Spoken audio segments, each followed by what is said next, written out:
నవదుర్గా ప్రకీర్తిత.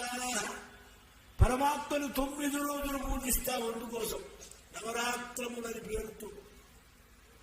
ఈ 9 అంటే ఏమిటన్నారు? ఇది జయము అన్నారు.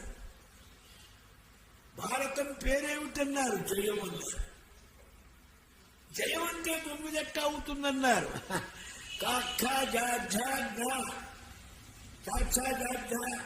ఇక్కడ చూడండి, 8 ఒకటి యా, ఎవర్కులో యా మొదటిది. ఇక్కడ చవర్కులో జా అనేటువంటిది 8. 1 8 జా యా. తల కింద ఉల్టా తీయండి. 8 1 18. 8 ముందు వచ్చింది. అట్లాగే ఇక్కడ 8 అంకె మొదలొచ్చింది. 8 జా యా 1. ఉల్టా తీయండి తల్ల కిందుగా. 1 8 18.